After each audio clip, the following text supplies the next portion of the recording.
It was the worst possible time for the Carolina Panthers to drop a dud.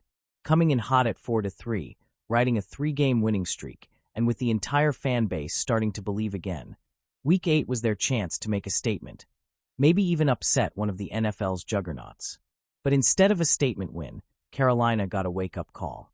The Panthers crumbled in a 40-9 blowout loss to the Buffalo Bills, and it was one of those games that reminds you just how thin the margin for error still is for this young, developing team. Let's start with the obvious. This one wasn't pretty for Andy Dalton. With Bryce Young still sidelined by that ankle injury, Dalton got his first start of the year, and it went about as rough as it could have. The 15-year veteran was sacked 7 times, turned the ball over 3 times, and looked every bit of his nearly 38 years against a fierce Buffalo pass rush.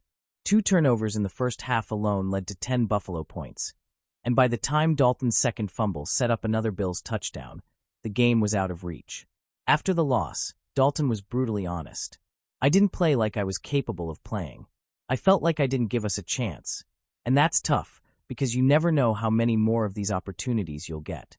It's hard not to respect that accountability, but Sunday's performance also proved something critical. Just how valuable Bryce Young truly is to this offense.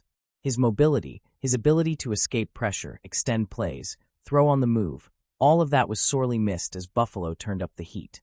And if Young isn't back next week, things could get dicey again, especially with star pass rusher Micah Parsons and the Green Bay Packers waiting in Week 9. As if things couldn't get worse, the injuries started stacking up. Center Cade Mays and right tackle Taylor Moton both exited with ankle and knee issues, replaced by Austin Corbett and Josh Nijman. Head coach Dave Canales said they should be okay for next week, but the big blow came at right guard. Brady Christensen suffered an Achilles rupture, ending his season. On defense, Derek Brown went down briefly with a knee scare, and linebacker Trevin Wallace left with a shoulder stinger. Thankfully, both appear to have avoided major injuries. Still, the depth will be tested, and that's putting it lightly. And defensively, this group had no answers for James Cook. Buffalo's running back gashed the Panthers for 216 yards and 2 touchdowns, averaging a ridiculous 11.4 yards per carry. That's right, 11.4 yards a pop. After 3 straight weeks of dominating against the run, Carolina got completely exposed on the edges. If they don't fix their gap discipline and tackling angles, that weakness will be a flashing red target for every offense they face moving forward. Now, it wasn't all doom and gloom. Jalen Coker, in just his second game back from injury, showed flashes. 3 catches for 36 yards, converting some key third downs. Teteroa McMillan continued his breakout year, hauling in 7 receptions for 99 yards. He's becoming the go-to guy for whoever's under center, reliable, physical, and consistent.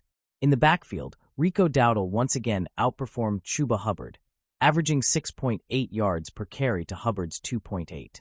Hubbard did manage to punch in his first rushing touchdown of the year, but he still hasn't found his rhythm since that calf injury. On defense, cornerback Mike Jackson deserves some credit. Another solid outing after a rough stretch earlier in the season. He's trending upward, even if his man coverage limitations remain.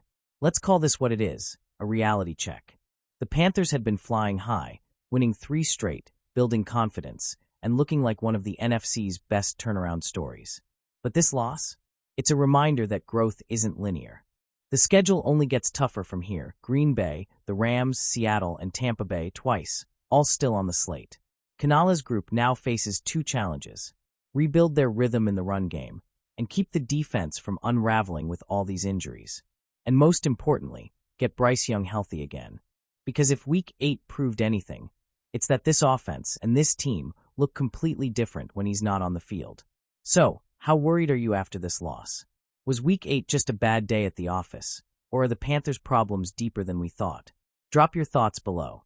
And if you want more updates and analysis like this, make sure to like, subscribe, and hit that bell so you don't miss the next episode. The season's far from over, and there's still plenty of fight left in this Carolina team. As always, keep pounding.